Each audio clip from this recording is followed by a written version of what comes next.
በተከታይነት ደግሞ ዓለም አቀፍ እንዲሁም አህጉር አቀፍ መረጃዎችን ወደ እናንተ ለናደርስ ነው። እንግዲህ አህጉር አቀፍ እንደዚህ ደግሞ ዓለም አቀፍ የመገናኛ ብዙሃን እንግዲህ በፊት ገጻቸው ውሎ አዳራቸው በርካታ ርዕሰ ጉዳዮችን ነው ይዘው የሚወጡት።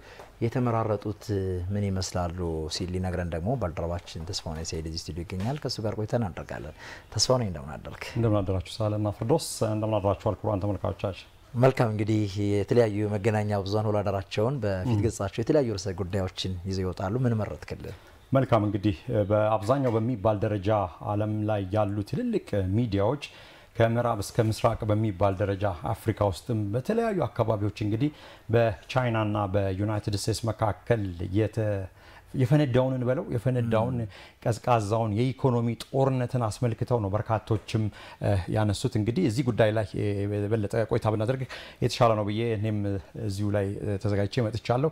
እንግዲህ እንደሚታወቀው የዩናይትድ ስቴትሱ ፕሬዝዳንት ዶናልድ ትራምፕ በበርካታ ሀገራት እስከ 150 በሚደርሱ ሀገራት ላይ ታሪፍ ወይም ደግሞ ተጨማሪ ቀረጥ መጣላቸው የሚታወስ ነው። በዚህም እንግዲህ በተለይ በ60 ሀገራት ላይ ከፍተኛ የሆነ ቀረጥ ጥለዋል። በተለያየ ሬሾ ወይም ፐርሰንቴጁ የተለያየ ቢሆንም በዚህም ታዲያ መጀመሪያ ዩናይትድ ስቴትስ 104 በመቶ ታሪፍ ነበር የጣለችው። ቻይና 84 በመቶ ታሪፍ ዩናይትድ ስቴትስ ላይ ጥላለች። ይህ መሆኑ ሲታወቅ ደግሞ በተጨማሪ 125 በመቶ ቻይና ላይ ታሪፍ የተጣለበት ሁኔታ ነው። እንግዲህ በቻይናና በዩናይትድ ስቴትስ መካከል ያለው ይህ ውዝግብ የዓለምን ንግድ የሚያዛባ የዓለምን የንግድ ስርዓት አደጋ ውስጥ የጣለ ነው እያሉ በርካቶችም እየዘገቡ ይገኛሉ። ታዲያ አዲሱ የታክስ ጭማሪ ከቻይና በስተቀር ለ3 ወራት ተራዝሟል። የፎይታ ጊዜ ለሌሎች ሀገራት ተሰጥቷቸዋል። በዚህ በ3 ወራት ውስጥ በ90 ቀናት የፎይታ ጊዜ ታዲያ እነዚህ ሀገራት 10 በመቶ ግን ጭማሪ እንደሚደረግባቸው ነው።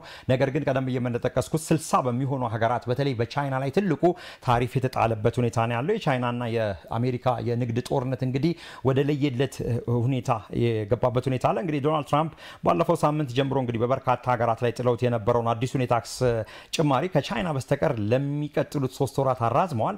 እንግዲህ በቻይና ላይ 125 በመቶ የታክስ ጭማሪ ማድረጋቸውና ተፈጻሚ እንዲሆን አዘዋል። ሌሎች ሀገራት ግን ለሚቀጥሉት 3 ወራት 10 በመቶ ብቻ ታሪፍ ይሁንባቸዋል ብለዋል። ታዲያ በቻይናና በአሜሪካ መካከል የንግድ ጦርነት ተጧጡፎ የቀጠለ ሲሆን ቻይናም ከአሜሪካ በሚገቡ የንግድ ግብአቶች ላይ የ84 በመቶ ታክስ አስቀምጣለች። አሜሪካ ከቤጂንግ ሊሰነዘር የሚችል ስጋትን ለመከላከል ዝግጁ ነኝም ያለችበት ሁኔታ አለ። ይህ በርካታ ዓለም አቀፍ ሚዲያዎች በፊት ገጾቻቸው ይዘው ወጥተዋል። ታዲያ ቻይና በአሜሪካ የ84 በመቶ መጣል ብቻም ሳይሆን ትራምፕ በታሪፍ ዙሪያ ከቤጂንግ ጋር ለመደራደር ያላቸውን ፍላጎት ገልጸው ነበር። ነገር ግን እሳቸው ምንድን ያሉት ትራምፕ በቤጂንግ ከዋሽንግተን ጋር ስምምነት እስክትደርስ ድረስ አሜሪካ በቻይና ላይ ጣለችው ቀረጦች እንግዲህ ተግባራዊ ሆነው እንደሚቀጥሉን ያስታወቁት። ታዲያ በሂደት ስምምነት ላይ ይደርሳሉ ብዬ አምናለሁ። ትራምፕ ናቸው እንደዚህ የሚሉት። በሂደት ስምምነት ላይ ይደርሳሉ ብዬ አምናለሁ። ስምምነት ለመፈጸም ይፈልጋሉ። ነገር ግን ቻይናዎች ወይም ቻይናውያን ኩሩ ሰዎች ስለሆኑ እንዴት እንደሚጀምሩ ጠፍቷቸው ነው ሲሉ የአሜሪካው ፕሬዝዳንት እንግዲህ የተናገሩበት ሁኔታ አለ። ታዲያ ቤጂንግ ትራምፕ ባስቀመጡት ቀነ ገደብ መሰረት አጸፋዊ እርምጃዎች መቀልበስ ባለመቻሏ ምክንያት ከረቡዕ ጀምሮ ማለትም ከትናንትና ጀምሮ እንግዲህ ቀረጥ ጥላለች። ታዲያ የቻይና መንግስት በሁሉም የአሜሪካ ምርቶች ላይ ከሐሙስ ጀምሮ ተጨማሪ 34 በመቶ ቀረጥ እንደሚጥል እንግዲህ ከዚህ ቀደምም አስታውቆ ነበር። ታዲያ በሁለቱ ሀገራት መካከል ያለው የተካረረ የእርስ በርስ የንግድ ግንኙነት የተዛባ የንግድ ግንኙነት የዓለም የንግድ ስርዓትን እንግዲህ እንደሚያዛባው በርካታ ኢኮኖሚስቶችም መሪዎችም የተለያዩ ተንታኞችም ይህን ጉዳይ እየጠቀሱ ይገኛሉ። እንግዲህ እንደሚታወቀው ቻይናና ዩናይትድ ስቴትስ በኢኮኖሚ እንግዲህ ጡንቻ ለጡንቻ የሚገዳደሩ ሀገራት ናቸው። ከዩናይትድ ስቴትስ ቀጥሎ እጅግ ጠንካራ ኢኮኖሚ ያላት ሀገር መሆኗ ቻይና ልብ ይለዋል እዚህ ጋር። ታዲያ በርካታ ጸሐፍትም እንግዲህ ቢቢሲ ላይ የሚወጣ አጃንስ ፍራንስ ፕሬስም ሌሎችም ይዘውት የወጡት ላይ እንግዲህ ይህ ጉዳይ በደንብ የተጠቀሰ ይገኛል። ታዲያ የታሪፍ እርምጃው ከቻይና ባሻገርም የአውሮፓና እስያ ሀገራት አክሲዮን ገበያ እንዲያሽቆለቁል ከማድረጉ ባሻገር አሜሪካና የዓለም አቀፍ ኢኮኖሚ 60 በመቶ እንግዲህ እንዲወድቅ ያደርጋል ሲል ቢቢሲም በዘገባው ይዞት ወጥቷል። ትራምፕም ሆኑ አስተዳደራቸው የታሪፍ ጭማሪ የተደረገባቸው 4 ሀገራት ውሳኔውን በጸጋ እንዲቀበሉ ማሳሰባቸውም ከዚህ ቀደም የምናስታውሰው ነው። እንግዲህ ታዲያ በርካታ ጉዳዮችም በዚህ የተነሱ ነው። እንግዲህ ቻይና ከሩብ ምዕተ ዓመት ባነሰ ጊዜ ውስጥ የአሜሪካንን የበላይነት እያስወገደች ነው ወይም ደግሞ ቻይና ኦቨርቴክ ኦቨርቴክ እያደረገቻት ነው የሚሉ በርካታ ኢኮኖሚስቶችም ከዚህ ጋር ያይዘው ወጥተዋል። እንግዲህ ትራምፕ እየተፋጠነ ያለውን የአሜሪካንን ውድቀት ለማስቆም እየሞከሩ ነው ሲሏቸውም በተለያዩ አርቲክሎች ላይ መመልከት ችያለሁ። የኢኮኖሚ ሳቱ እንግዲህ ከበላይነት ወደ ማሽቆልቆል ግስጋሴ ከሚመስል መልኩ ቻይና አሜሪካንን በዓለም የንግድ ጦርነት እንዴት እንዳስወጣች ለመረዳት ብዙ ጉዳዮችን እንግዲህ እያጣቀሱና እየጠቀሱ መረጃዎችን እየዘገቡ ያሉበት ሁኔታ ነው ያለው። ታዲያ ከዚህ በተጨማሪ የአሜሪካው ፕሬዝዳንት ዶናልድ ትራምፕ ታዲያ ወደ አሜሪካ በሚገቡ ሁሉም ምርቶች ላይ በአንድ ወገን ታሪፍ ለመጣል ያሳወቁት ማስታወቂያ በዓለም የገበያዎች ወይም በዓለም አቀፍ ገበያዎች ላይ ሁከት ፈጥሯል። እንግዲህ ዜናውን ተከትሎ በድንጋጤ የተነሳ የሽያጭ መቀዛቀዝ ከሰኞ ጀምሮለትም ወደ 10 ትሪሊዮን ዶላር የሚጠጋ ገንዘብ ከዓለም ገበያዎች እንዳይውል አድርጓል ሲባልም እንግዲህ ጽሁፎችንም እያየን የቆየ ነው ከሰሞኑ።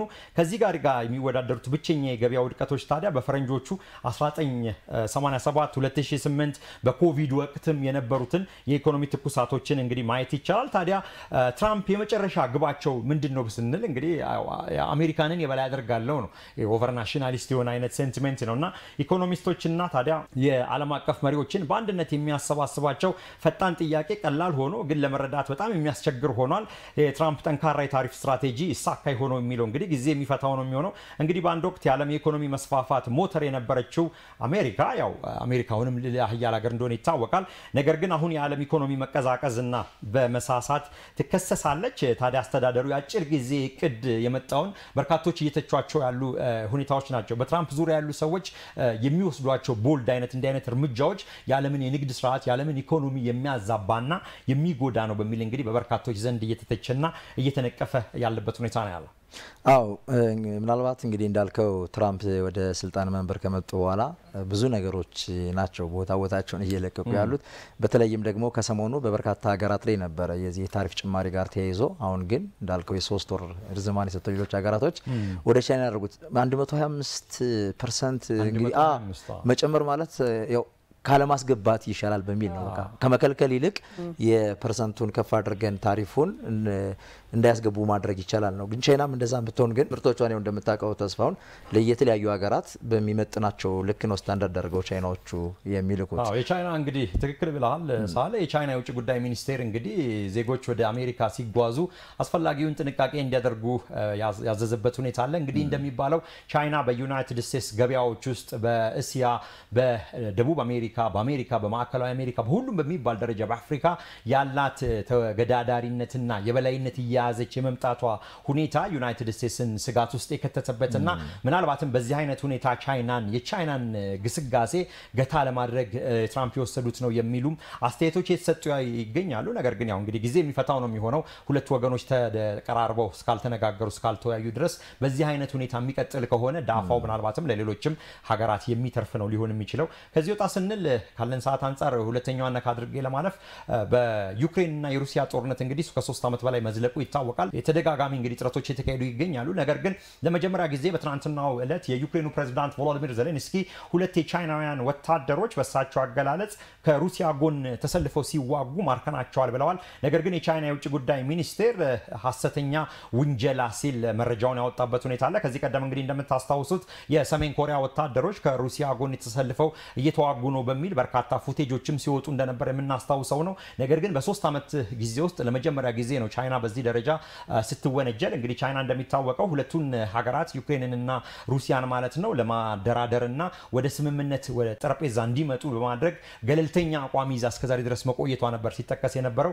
ነገር ግን ቮሎዲሚር ዜሌንስኪ የቻይናን ወታደሮችን ይዘናቸዋል፣ ቻይናውያን ናቸው፣ አንዳንዴ ምናልባት ኢንዲቪጁዋል ሆነው ይሄ መርሲነሪስ ሊሆኑ ይችላሉ፣ ቅጥረኞች ሊሆኑ ይችላሉና ነገር ግን የዛ ሀገር ዜጋ በመንግስት ደረጃ ይፋዊ ተሰልፎ የተዋጋ ነው ብለህ ድምዳሜ ላይ መድረስ ምናልባት ለስህተት ሊዳርግ ይችላል። ነገር ግን የቻይና የውጭ ጉዳይ ሚኒስቴር ባወጣው መግለጫ ዜጎቻችን በይፋ ከዩክሬን ጎን ተሰልፈን የተዋጋን አይደለም የሚል ሁኔታ አለ። እንግዲህ ቻይናና ዩክሬን አዲስ ውዝግብ ውስጥ የገቡበት ሁኔታ አለ ለማለት ነው። ለማለዳው ያስኳቸው አበይት ሁለት ዓለም አቀፍ ጉዳዮች ነገር ግን ብዙ የሚያስወሩ እነዚህን ይመስሉ ነበር። ሳህልና ፍርዶስ ተመልካቾቻችንን አመሰግናለሁ። መልካም ቀን ይሁንላችሁ። መልካም ባልደረባችን ተስፋውን ሲሄድ እኛም እጅግ አድርገን እናመሰግናለን። መልካም ቀን ተመኝተናል።